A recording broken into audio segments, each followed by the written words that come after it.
What can I sell online?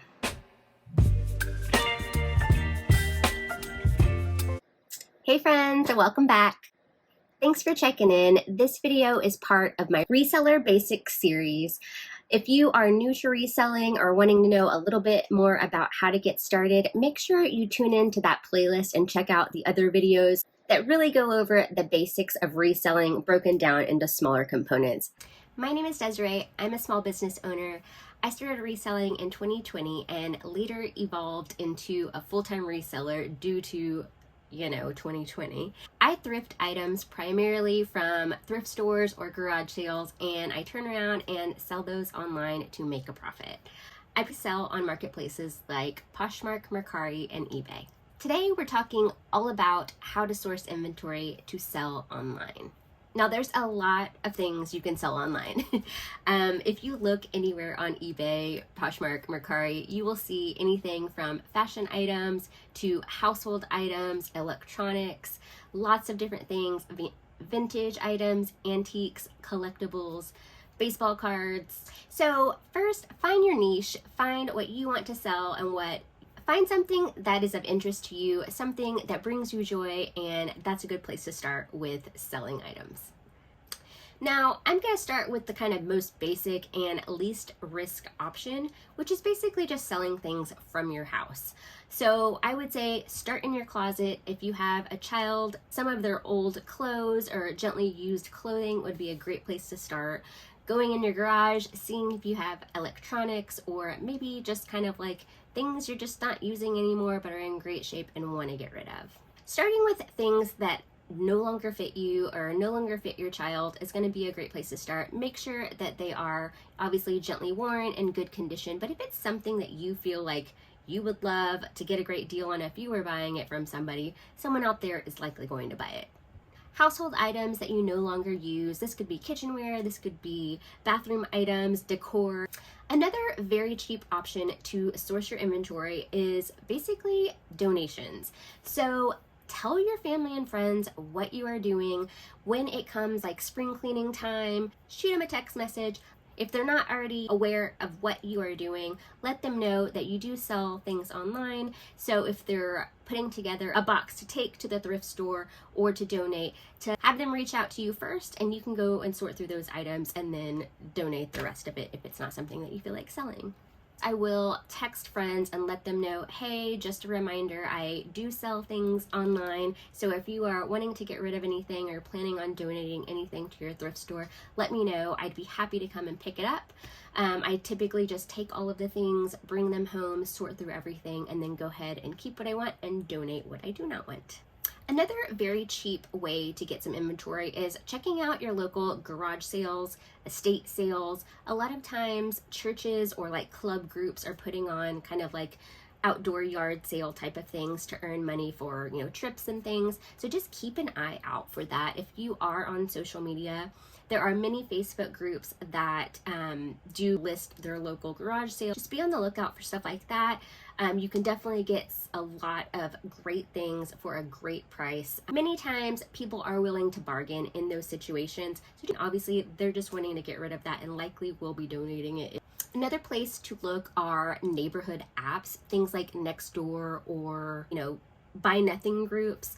A lot of times people are just kind of getting rid of things or wanting someone to take them from them. So be on the lookout for things like that as well.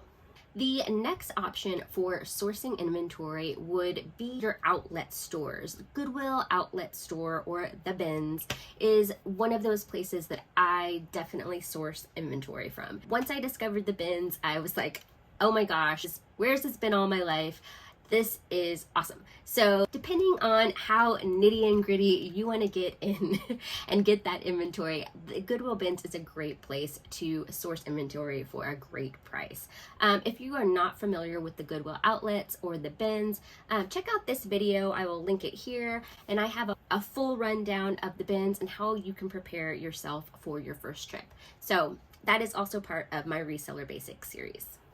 At the Goodwill bins, you are going to be paying by the pound, so your cost of goods is going to be much cheaper. Next stop would be our local thrift stores. So your Goodwills, your Value Village, Salvation Army, Savers, thrifts, any type of thrift store in your area. Those are going to be great places to go and get some great inventory as well. You are going to be paying a little bit more than what you might pay at the bins or in a garage sale or kind of like your estate sale situation, but you're gonna likely find pieces that are in really great condition, maybe have small flaws, but for the most part will be in really good condition. So kind of your next step up would be your local thrift stores. Let me just start by saying it is so important for you to be checking comps on marketplaces before you just start buying things. Something that might be really cute to you, you may go look in comps and see, actually, like, this is not reselling for much.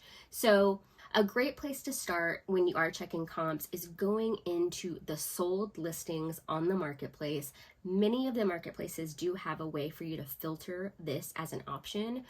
For Poshmark specifically, you can filter by sold and filter by most recent. So that's a great way for you to do some research. Also filter your price point. So if you're wanting to sell things that are going to be in the $100 to $150 range, you can go ahead and filter that in Poshmark, and those are the items that you want to be selling and looking for when you're sourcing. I wanted to go ahead and walk you through a quick demo of how to find items that are selling quickly and in certain price points. So I'm using Poshmark right now, and I'm just going to use the women's section. You can break it down by smaller, here's like maxi dresses or long dresses, different items if you want to look at specifics, but I'm keeping it pretty broad for this search. So when I go here, I always go and change it to all sizes so I can see everything. And then I make sure and change the availability to sold items. So now I'm able to see all the things that are sold. It is going to auto go to just shared. So make sure to change it to just in. And now you're able to see all the items that were most recently listed and sold. I go a little further and I go to the price area, and you can look by your price point. So I changed it to $50 to $100. And now I'm able to see all of the items that were most recently listed and sold within and sold for $50 to $100. So this will really help you to kind of narrow down what items are going to sell, how you can kind of establish your average sale price that you want. So these are the items that you're wanting to look out for. Your next step up is going to be something called retail arbitrage. People often will go to stores, department stores like Macy's, Nordstrom Rack, anything like in the mall, or kind of like those bigger department stores. Even like basically you will find a piece that is on sale or has a really reduced price and go ahead and purchase it, turn around and flip that online for what you feel like the market value is going to be. It's so important for you to be checking comps on all of these things. Another great way to do arbitrage is online arbitrage. Every store these days has an online website, so you can be basically just sourcing your inventory from your couch, which is always a benefit.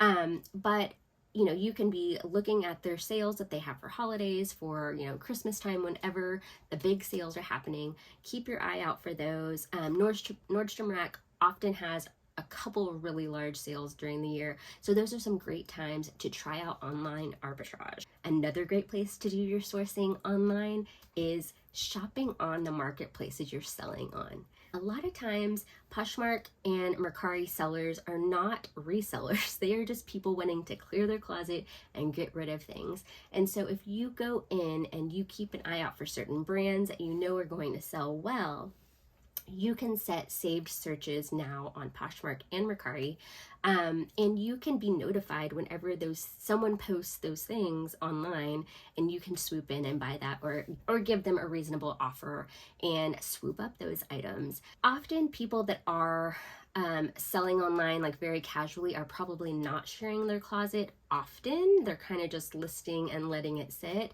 So a good way to do it as well is to filter or to scroll all the way down to like the oldest listings, and often you're going to see items that may be a little cheaper. Maybe the photography is like 1 or 2. It's not like great pictures, but they're items that people are just wanting to get rid of and often will accept an offer if it's reasonable. The next, like I'd say, most extreme way to source your inventory would be getting into liquidation. There's a couple like tiers of liquidation. I have not gone into the largest tier as far as buying pallets or buying like truckloads, but I have purchased, boxes from a couple different sources. I think an important thing to think about when you're doing those things is your cost of goods is going to likely be a little bit higher, but those, you're taking a risk because you know that these items are going to be probably in great condition, but you really don't know what you're going to get. So, kind of that next level, definitely more of an investment when you're doing some of those liquidation boxes and pallets or truckloads. But those are definitely kind of your stepping stones on how to get starting from your cheapest way to source your inventory up to your more expensive routes. I hope that was helpful for you to learn a couple different ways for you to start sourcing your inventory. Thank you so much for watching. If you enjoyed this video or found it helpful at all, please make sure you are looking at my Reseller Basics playlist. And do me a favor and like this video. I hope you come back, and I'll see you soon.